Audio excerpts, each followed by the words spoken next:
Hello friends. पहले तो मैं अपना इंट्रोडक्शन दे दूं जो पहली बार मुझे देख रहे हैं यूट्यूब पे। मेरा नाम विनोद कैनी है, अहमदाबाद गुजरात का रहने वाला हूं।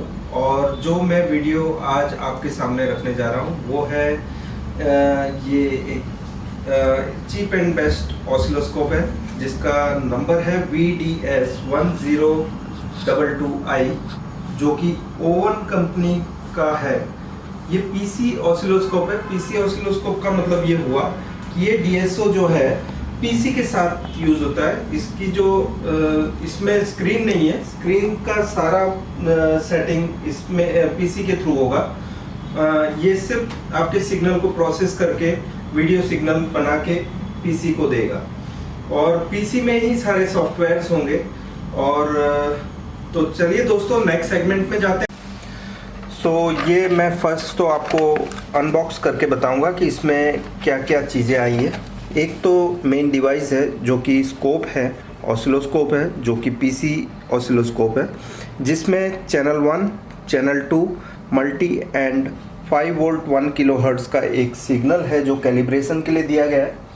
और इसके साथ आने वाली चीज़ें हैं जो एक डेटा केबल होगा जो कि USB टू USB फॉर्मेट में है।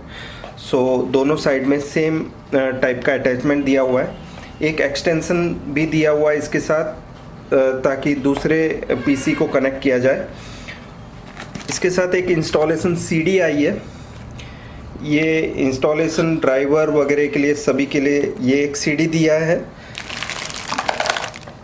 ये क्योंकि ये डुअल स्कोप है तो 2 प्रोब दिए गए हैं इसके साथ।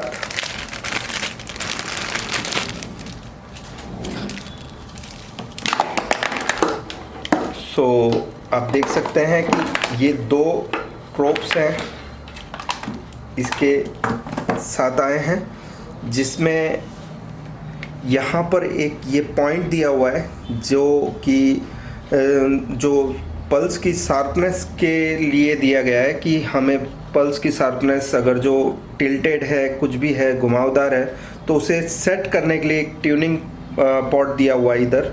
ये कैपेसिटेंस है जो कि एडजस्टेबल है और इसको घुमा के हम उसकी शार्पनेस को ठीक कर सकते हैं।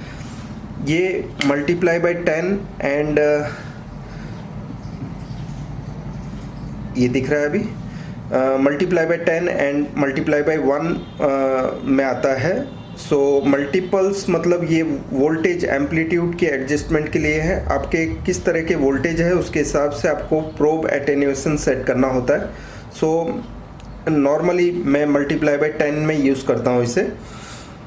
और इसके साथ एक ये भी आया है क्लिप जिसको हमें लगा के कोई भी पॉइंट है उस पर लगा के छोड़ देना है ताकि इसे हमें पकड़ के रखने की ज़रूरत नहीं पड़ेगी।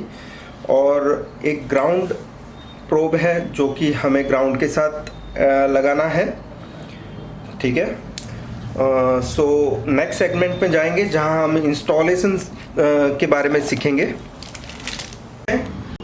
इंस्टॉलेशन के लिए ज़रूरी है कि आप ये अपना जो डेटा केबल है इसके साथ जो आया है USB पोर्ट पे कनेक्ट करके रखें। ये जो USB पोर्ट है और जो नियरेस्ट पोर्ट है जो उसमें आप सेकेंड एंड लगा देंगे जो कि इस तरह से लग जाएगा। इसमें चैनल 1 और चैनल 2 के जो भी 2 पॉइंट्स हैं उसको आपको अभी ओपन रखना है। इसमें कोई भी प्रोब्स नहीं आएंगे, ये बिल्कुल ओपन रहेगा जब आप इंस्टॉल कर रहे हैं और कैलिबर कर रहे हैं। चेक कर लेते हैं कि किस तरह से इंस्टॉलेशन करना है। इसके साथ जो CD आई है वो इंस्टॉलेशन के लिए ज़रूरी है। पहले हम CD ड्राइव में डालेंगे और इसे रन करेंगे।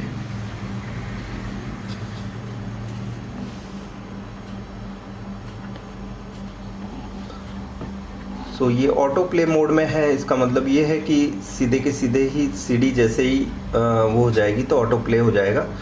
अच्छा, इसमें आप देख सकते हैं कि files currently on disk 4, PC software है एक, तो जिसमें सॉफ्टवेयर्स हैं अलग अलग मॉडल्स के हिसाब से है। सो आपका मॉडल आपको चूज़ कर लेना है इसमें से।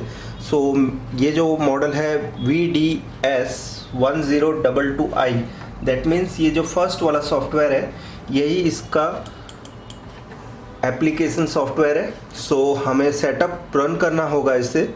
सो सेटअप रन करने के लिए आप माउस का राइट क्लिक दबाएंगे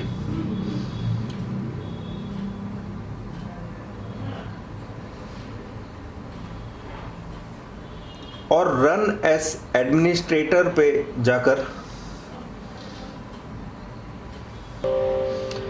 यस कमांड देंगे और नेक्स्ट इंस्टॉल। ये सॉफ्टवेयर इंस्टॉल हो जाएगा सी ड्राइव में अभी।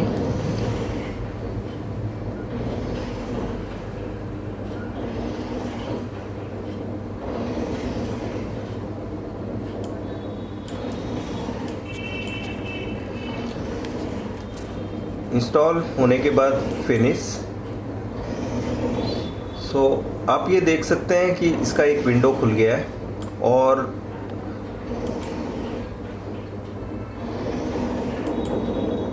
आप ये देख सकते हैं कि एक डेस्कटॉप में एक आइकॉन आ गया है जो कि एप्लीकेशन है, जो हमें एवरी टाइम जब भी हमें यूज़ करना है ये स्कोप को, तो इसे रन करने के लिए ये एप्लीकेशन डेस्कटॉप पे रहेगा। अब इसको रन करने के लिए सबसे पहली चीज़ ये होगी कि हम इसे ये रिकॉग्नाइज करता है या नहीं USB। सो आप देख सकते हैं कि कुछ भी इसमें शो नहीं हो रहा है। दैट मीन्स इसके अभी ड्राइवर्स वगैरह चेक करने हैं। सो अब चेक कर लेते हैं कि ड्राइवर्स इंस्टॉल्ड हैं या नहीं इसमें। सो इसे विंडो की प्लस X बटन दबा के हम डिवाइस मैनेजर में जाएंगे। डिवाइस मैनेजर में आप ये देख सकते हैं कि अदर डिवाइसेस जो है उसमें अननोन डिवाइस पे प्रॉब्लम बता रहा है। सो ये ड्राइवर इंस्टॉल्ड नहीं है। इसका मतलब ये है कि हमें इसे इंस्टॉल करना है। और जो विंडोज़ 10 यूज़ कर रहे हैं उनके लिए ज़रूरी ये है कि ड्राइवर इंस्टॉल करने से पहले आपको ड्राइवर ये जो इसमें जो सिक्योरिटी फीचर है इसको ऑफ़ करना पड़ेगा, जो कि ड्राइवर इंस्टॉल करने नहीं देगा अगर जो आप सिक्योरिटी फीचर को डिसेबल नहीं करते हैं तो। सो उसके लिए क्या करेंगे कि ये जो विंडो की है आप उसको प्रेस करेंगे और सेटिंग्स में जाएंगे। सेटिंग्स में जाने के बाद अपडेट सिक्योरिटी में जाएंगे और रिकवरी ऑप्शन में जाकर रिस्टार्ट नाउ करेंगे। अब ये कंप्यूटर रिस्टार्ट होगा।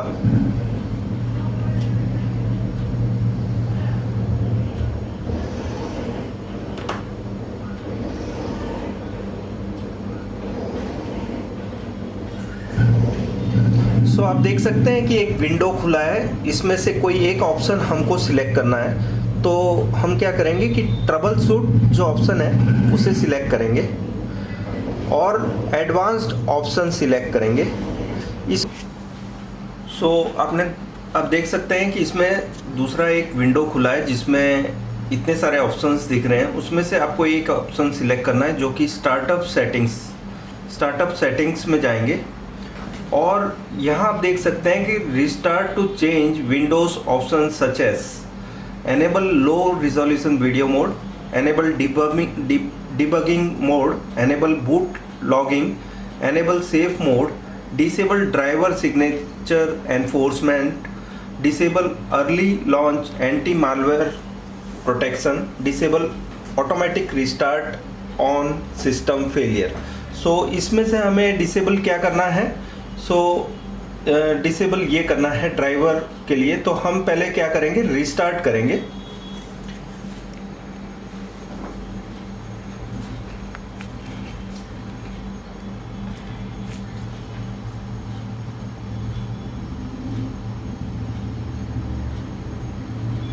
रिस्टार्ट करने के बाद एक और विंडो खुलेगा जो आपको बताएगा कि इसमें से आपको क्या चीज़ डिसेबल करनी है। इसके लिए क्या है कि आपको F1 से F9 तक का ऑप्शंस दिया हुआ है, नंबर 1 से नंबर 9 तक। सो आप देख सकते हैं कि इसमें नंबर 7 है डिसेबल ड्राइवर सिग्नेचर एनफोर्समेंट। सो आपको क्या करना है कि फंक्शन की प्लस F7 की, ये दो की को आपको साइमल्टेनियसली प्रेस करना है। इससे क्या होगा कि फिर से कंप्यूटर रिस्टार्ट होगा। F7 मतलब कि ड्राइवर का जो सिक्योरिटी फीचर है उसको डिसेबल करने के लिए हमने उसे F7 दबाया। सो सिक्योरिटी फीचर डिसेबल हो जाएगा जैसे ही स्टार्ट होगा।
सो अभी ड्राइवर्स इंस्टॉल होने से पहले हम चेक कर लेते हैं कि किन चीज़ों की ज़रूरत है हमें ड्राइवर के लिए। सो डिवाइस मैनेजर ओपन करेंगे।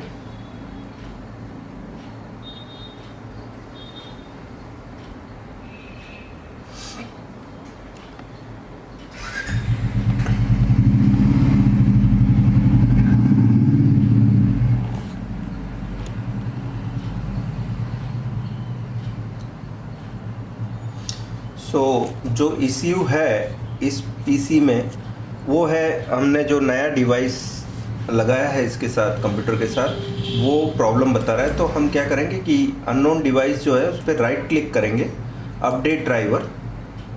अपडेट ड्राइवर में आप browse my computer for drivers में जाएंगे और फिर बाद में आपको क्या करना है, ये ब्राउज की का यूज़ करके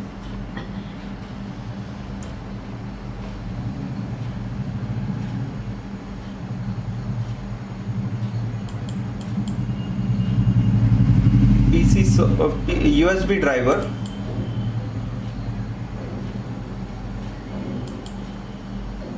ओपन करेंगे और नेक्स्ट ऑप्शन सिलेक्ट करेंगे। सो इससे क्या होगा कि ये ड्राइवर्स इंस्टॉल हो जाएंगे इसमें। So window has successfully updated your drivers. अब क्लोज कर देंगे तो आप देख सकते हैं कि यहाँ पर जो आइकॉन था ये USB का आइकॉन दिखा रहा है, साथ में USB डिवाइस क्लियर हो गया है। सो अब इसे विंडो को क्लोज करके PC का जो एप्लीकेशन है उसको अब हम रन करेंगे, रन एज एडमिनिस्ट्रेटर। यस,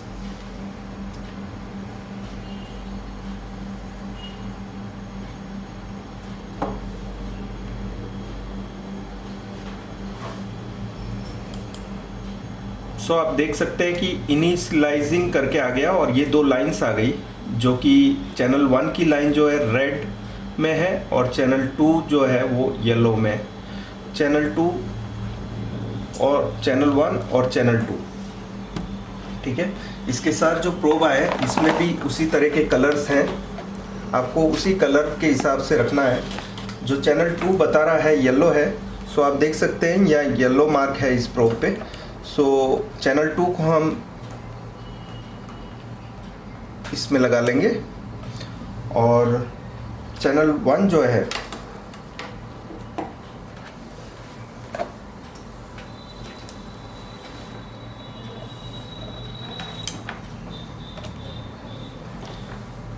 और फिर बाद में क्या करेंगे कि इसमें एक पॉइंट दिया हुआ है जिसमें 1 किलोहर्ट्ज़ का एक सिग्नल है जो कि कंपनसेशन के लिए दिया हुआ है, प्रोब कंपनसेशन। सो आप क्या करेंगे कि ये दोनों प्रोब को इसके साथ अटैच कर लेंगे। सो आप देख सकते हैं कि दोनों सिग्नल्स आ गए हैं और इसकी जो वोल्टेज, एम्पलीट्यूड और फ्रीक्वेंसी दोनों सेट करने के लिए पहले तो सीख लेते हैं कि एम्पलीट्यूड कैसे चेक किया जाता है, सेट किया जाता है इसके अंदर। सो एम्पलीट्यूड सेट करने के लिए ये जो 2 वोल्ट पर डिवीज़न है हम इसको 1 वोल्ट कर देते हैं, 2 वोल्ट कर देते हैं ताकि ये छोटा आ जाता है और ये दोनों सही रेंज में है। अब मिली सेकेंड जो है इसकी जो विड्थ है उसे हमें चेंज करना है। सो आप देख सकते हैं कि ये मैं 5 माइक्रो सेकेंड करता हूँ तो ये ब्रॉड हो जाता है। अब ये देख सकते हैं कि जो प्रोब चैनल 1 जो है वो आप देख सकते हैं कि थोड़ा सा तिरछा है। सो क्या करेंगे कि इसका जो प्रोब है उसके अंदर जो प्रीसेटर है उसे हमें घुमाकर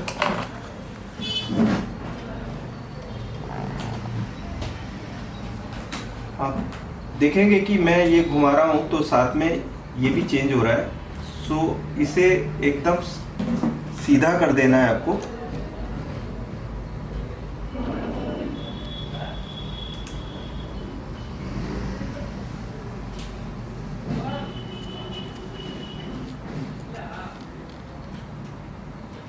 इस तरह से, और चैनल 2 तो ओके है। सो अब ये सिग्नल टेस्ट करने के लिए ये जो ऑसिलोस्कोप है रेडी है। सो अब हम सिग्नल्स चेक करेंगे हमारे नेक्स्ट सेगमेंट में। सो मैंने सबसे पहले तो ये कंपनसेट करने के बाद अब इनकी ज़रूरत नहीं रहती है। ये 1 किलोहर्ट्ज़ का जो सिग्नल है ये स्कोप में से बन रहा है, ये कोई सर्किट से नहीं आ रहा है। सो आप ये देख सकते हैं कि ये मैंने सिर्फ कंपनसेशन के लिए यूज़ किया है। जब भी आप फर्स्ट टाइम यूज़ करते हैं स्कोप को, सो आपको इसको पल्स की जो स्टिफनेस है उसको सेट करना होता है, उसके लिए दिया गया है ये। सो मैंने इसे रिमूव कर दिया है। अब मैंने मेरी सर्किट पे इसे लगा दिया है जो मुझे चेक करके आपको बतानी है। सबसे पहले मैं इंट्रोड्यूस कर दूं आपको ये सर्किट के बारे में, ये सर्किट काम कैसे करती है, ये पूरा पावर सप्लाई रन कैसे होता है। सो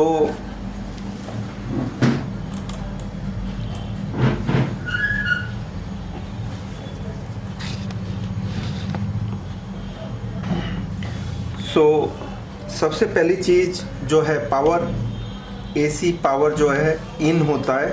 ये फ्यूज़ जो है कोई भी गड़बड़ी होने पर ब्रेकअप का काम करता है। ये सर्किट ब्रेकर है, ताकि कोई भी प्रॉब्लम हो, शॉर्टिंग हो तो ये ओपन हो जाता है ताकि आगे नुकसान ना हो। ये फ्यूज़ के बाद 2 लाइन फिल्टर्स दिए गए हैं। ये लाइन फिल्टर्स का काम ये है कि जो भी कोई गड़बड़ी है एसी लाइन में उसको दूर और दुरुस्त किया जाए। उसमें पीएफ दिए गए, वो भी वही काम करते हैं, रिपल्स जो भी होते हैं उसको ग्राउंड करने का। अब दूसरी चीज़ है ये रेक्टिफायर। ये है ब्रिज रेक्टिफायर जो कि 4 पिन का होता है, जिसमें से जो 2 बीच की पिन होती है वो एसी इनपुट के लिए होती है और साइड की जो 2 पिन होती है उसमें से लेफ़्ट प्लस और राइट माइनस के लिए है। और इसमें से जो डीसी वोल्टेज बनते हैं ये इस फिल्टर में आते हैं। इस फिल्टर में लगभग 300 वोल्ट रहेंगे स्टैंड बाई कंडीशन में। स्टैंड बाई कंडीशन का मतलब ये होता है कि आपने आपके जो मदरबोर्ड से पावर ऑन वोल्टेज इस कनेक्टर पे नहीं आएगा तब तक ये 300 वोल्ट ही बताएगा। इसके बाद ये इस ट्रांसफार्मर में वोल्टेज जाएंगे और इस ट्रांसफार्मर से होते हुए, इसकी एक वाइंडिंग से होते हुए इस STR में आएगा। इस STR की पिन में आने के बाद इसमें से जो वोल्टेज बनेंगे वो जो सेकेंडरी के आउटपुट वोल्टेज होंगे जो इसकी पिन पे VCC वोल्टेज देंगे और इससे ये सर्किट काम करेगी, ये STR काम करेगा। ये STR फर्स्ट वोल्टेज प्रेजेंट करने का काम करेगा, जो कि 5 वोल्ट AC के बाद DC होने के बाद इस आउटपुट से 5 वोल्ट प्योर DC मदरबोर्ड के लिए निकलेंगे, जो मदरबोर्ड में फिर रेगुलेटर IC होगी जो रेगुलेट करके 3.3 बनाने के बाद आगे काम करेगी, प्रोसेसर को देगी। सबसे पहला जो वोल्टेज हमेशा कोई भी टीवी में प्रेजेंट होगा तो ये है +5 वोल्ट स्टैंड बाई।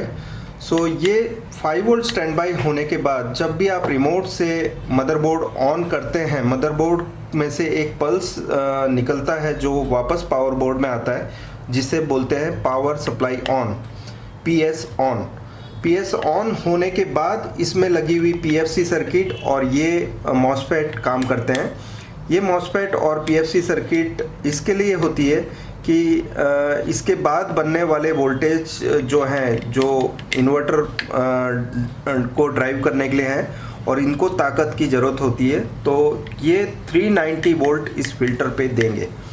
सबसे पहले तो मैंने इस सर्किट को क्या किया है कि यहाँ पर मैंने PS ऑन और बैकलाइट ऑन दोनों को सप्लाई दे दिया है 5 वोल्ट, दोनों ही पिन पे, बैकलाइट ऑन और PS ऑन। मेरे जो सप्लाई है जो मदरबोर्ड से बनने चाहिए, मैंने इसे डायरेक्टली पावर सप्लाई से दे दिया है। और इसमें CFL आउटपुट्स जो है वो 1 2 3 4 आउटपुट्स हैं जो CFL अलग अलग CFLs पे लगेंगे। मैंने अभी एक CFL यूज़ किया है, तो बाकियों को मैंने क्या कर दिया है कि बाकी के आउटपुट्स को सॉर्ट कर दिया है ताकि ये प्रोटेक्शन में ना जाए। प्रोटेक्शन को दूर करने का एक और तरीका होता है, वो आप मेरी ट्रेनिंग में सीख सकते हैं। One of the protection method, delete करने का मेथड ये भी है कि आप बारी बारी एक एक चीज़ को सॉर्ट करके आप CFL चेक कर सकते हैं कौन से वाले CFL आउटपुट में प्रॉब्लम है। अभी मैंने एक यूज़ किया, बाकी 3 को मैंने जंपर से ये कर दिया है कि ये अपने आप ही सर्कल में चलते रहेंगे। अब ये सर्किट को ऑन करके देखते हैं।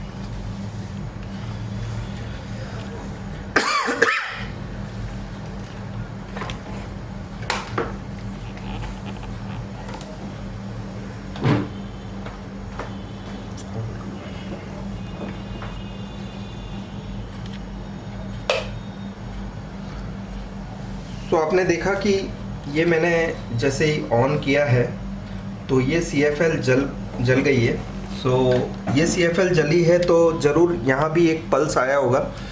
जो पहले हम ये स्कोप पे देख लेते हैं कि किस तरह के पल्स होंगे। सबसे पहले तो इसके जो वोल्टेज रेटिंग है हमें सही करनी होगी। उसके लिए क्या करना होगा कि जो फर्स्ट चैनल जो मैंने यूज़ किया है उसकी जो AC कपलिंग मेथड तो ओके है, दैट मीन्स ये जो हमें AC सिग्नल ही चेक करना है इसमें। और हम क्या करेंगे कि इसे मल्टीप्लाई बाई 1000 की रेंज पे रखेंगे ताकि अतिरिक्त ज़्यादा वोल्टेज है तो वो उससे कोई प्रॉब्लम ना हो। और ये जो DC सप्लाई है हम इसे 500 वोल्ट कर देते हैं और चेक करते हैं इसके पल्स को। आप देख सकते हैं कि मैंने अभी येलो यूज़ किया है, वो चैनल 2 का। अब मैं चैनल 1 यूज़ कर रहा हूँ। आप देख सकते हैं कि ये चैनल 1 में रीडिंग दे रहा है। और मैं फ्रीक्वेंसी को कुछ फाइन एडजस्ट करूँगा ताकि आपको पल्स देखने मिले किस तरह के पल्स होंगे।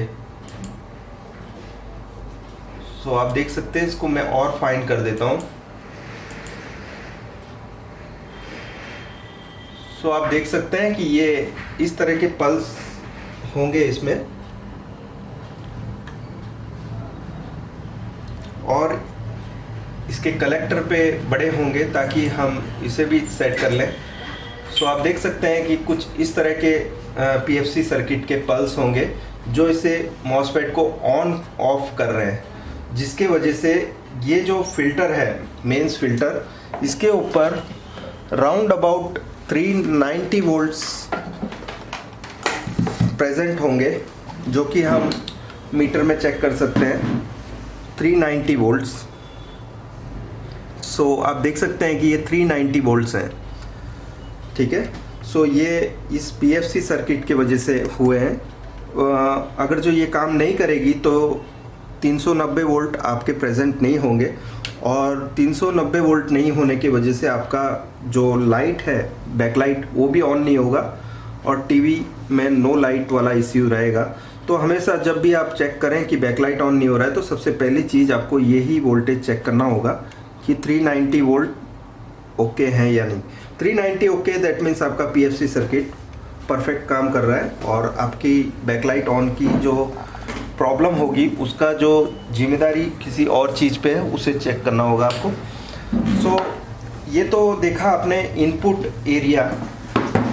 अब ये देखते हैं कि बैकलाइट के पोर्शन पे किस तरह के वोल्टेजेस आएंगे। बैकलाइट का जो यूनिट है, अभी आप ये देख सकते हैं कि इसमें जो दो मॉसफेट्स लगे हुए हैं, ये है बैकलाइट कंट्रोल मॉसफेट्स जो पुशफुल एम्पलीफायर के तरीके से लगा हुआ है, और ये बैलेंस ट्रांसफार्मर है जिसको ये आउटपुट देंगे, जिससे इसके आउटपुट्स जो होंगे सेकेंडरी आउटपुट्स, उसमें लगभग 1 किलोवोल्ट एसी वोल्टेजेस ये 4 आउटपुट्स में से निकलेंगे। सो ये किस तरह के पल्स होंगे इनपुट से लेके आउटपुट तक मैं आपको बताऊंगा। पहले तो मैं जो कि अभी प्राइमरी सेक्शन का ग्राउंड मैंने यूज़ किया हुआ है, तो मैं प्राइमरी सेक्शन के पल्स दिखा दूं आपको किस तरह के होंगे। सो मैं इसे ऑन करता हूं, और आप ये देख सकते हैं कि ये मेरा प्रोब मैंने इसके कलेक्टर पे रखा हुआ है, और मैं इसे ऑन कर रहा हूँ। सो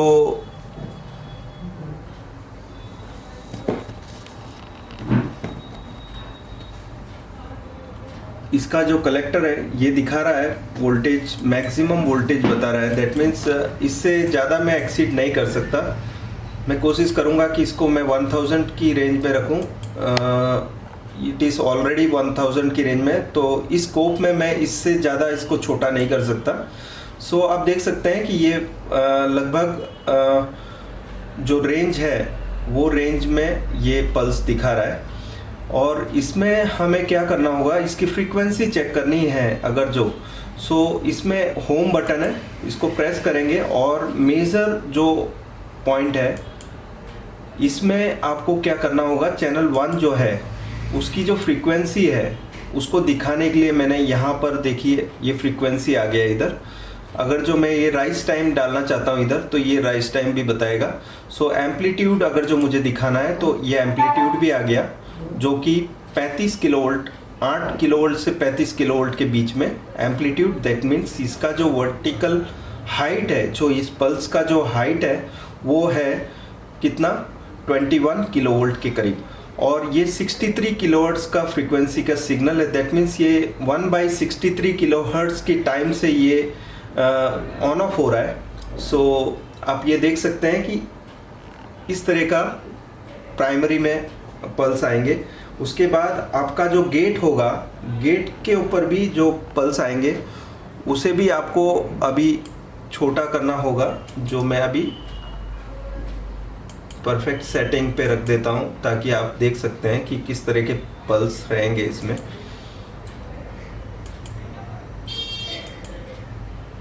ये देख सकते हैं कि इसके गेट पे ऑन ऑफ सिग्नल इस तरह का होगा, ठीक है।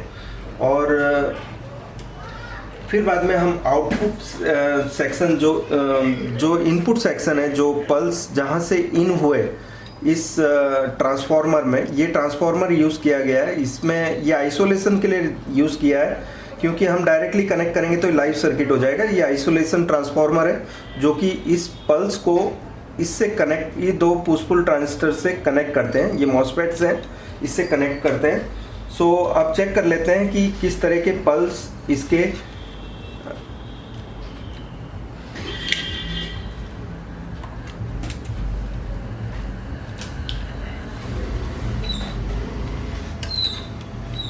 दिखाएंगे। सो इसके लिए क्या करना होगा, आपका जो ग्राउंड का जो प्रोब है, ग्राउंड क्लैंप है, उसे ग्राउंड सेकेंडरी का ग्राउंड पे लगाना होगा। और इसकी जो इनपुट पिन होगी वो है 2 पिन रहती है नॉर्मली। ड्राइव आउटपुट इस आईसी में से 2 रहते हैं, क्योंकि 2 ट्रांजिस्टर है इसलिए 2 आउटपुट्स रहेंगे। उनमें से एक आउटपुट ये है। सो आप देख सकते हैं कि इसकी पिन नंबर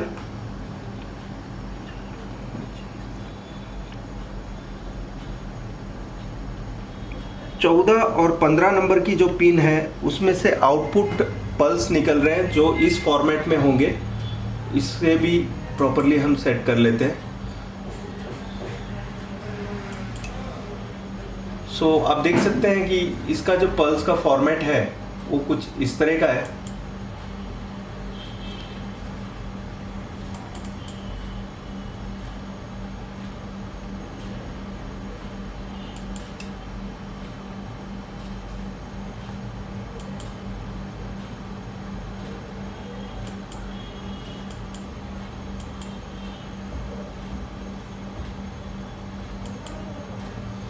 सो ये आप देख लीजिए कि इसके जो पल्स आउटपुट है वो इस तरह के होंगे, जो कि इस आईसी में से निकल रहे हैं। ये 15 नंबर पे और एक 14 नंबर पे, दोनों पे पल्स आउटपुट आ रहे हैं। जब भी आपके CFL ना जल रहे हो तो आपको ये सारी चीज़ें चेक करनी होगी।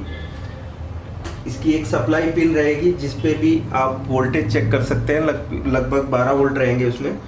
और फिर बाद में ये आउटपुट लीड्स है, उसको चेक करने का तरीका ये है कि आपको इसे डिसेबल करना होगा। इसका जो सिक्योरिटी फीचर है, प्रोटेक्शन फीचर है, इसको डिसेबल करना होगा। उसे डिसेबल करने के लिए क्या करना होगा कि इसकी जो पिन नंबर 9 नंबर की जो पिन है, इसे आपको 10K के रजिस्टर से ग्राउंड करेंगे तो ये बंद नहीं होगा किसी भी हालत में। कोई भी तरह की प्रॉब्लम होने पर भी ये बंद नहीं होगा ये सर्किट। सो ये 10K का रजिस्टर लेके इसे आप ग्राउंड पे लगा देंगे तो ये प्रोटेक्शन बंद हो जाएगा।